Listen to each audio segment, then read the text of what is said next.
Hi, எல்லோரும் எப்படி இருக்கீங்க? நான் உங்கள் அம்மா பேசுகிறேன். எல்லோரும் நல்லா இருப்பீங்கன்னு நினைக்கிறேன். நான் நல்லா இருக்கேன்.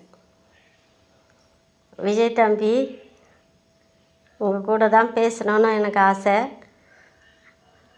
ஆனால் அந்த சந்தர்ப்பம் எப்போ கிடைக்கும்னு தெரியல.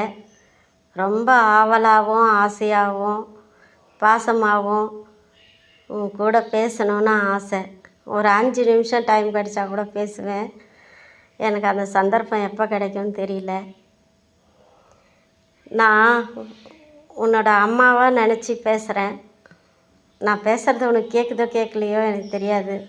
நீ பார்ப்பையோ இந்த வீடியோவை அப்படின்றதும் எனக்கு தெரியாது.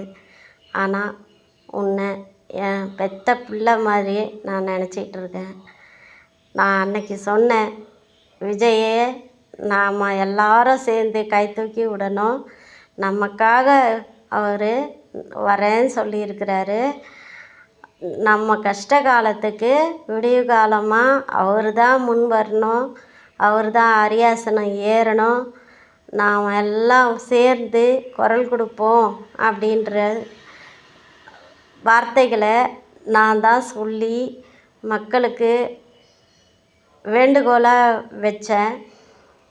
அந்த வேண்டுகோள் அவங்க காதில் விழுந்துச்சோ இல்லையோ எனக்கு அதெல்லாம் தெரியாது.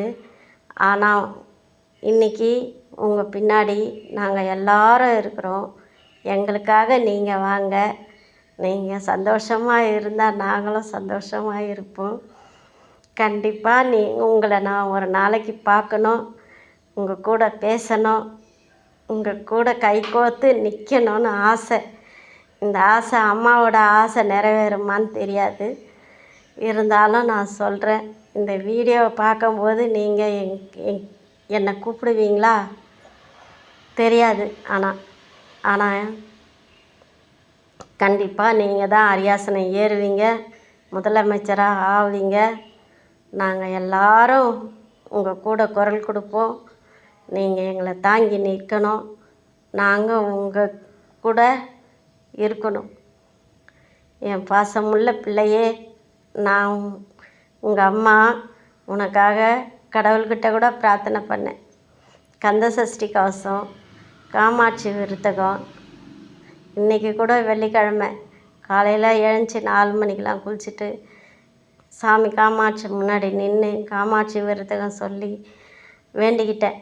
அதுக்கு அடுத்தது ஃபோனை ஓப்பன் பண்ண உடனே நீங்கள் காரு சருன்னு படையப்பா போகிற மாதிரி போனீங்க.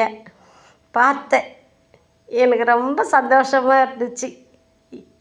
இந்த சந்தோஷத்தை என்னால் கொண்டாடாமல் இருக்கவே முடியாது. அதுக்கு அடுத்தது பெண்கள் வந்து கொடியை தூக்கிக்கிட்டு பஜாரு மார்க்கெட்டுன்னு போயிட்டு இருக்கிறாங்க. இந்த சந்தோஷத்தை பார்க்கறதுக்கு நான் ரொம்ப கொடுத்து வச்சுருக்கணும். என் ஆசை நிறைவேறிடுச்சு. இனிமே நீங்கள் வந்துடுவீங்கன்ற எனக்கு ஒரு தைரியம் வந்துடுச்சு. அதனால் நான் உங்களை வாழ்த்துறேன். எனக்கு வயசு இருக்குதுன்னு நான் நினைக்கிறேன். உங்களை வாழ்த்துறேன். வாழ்க வளமுடன் விஜய், எங்கள் வீட்டு பிள்ளை.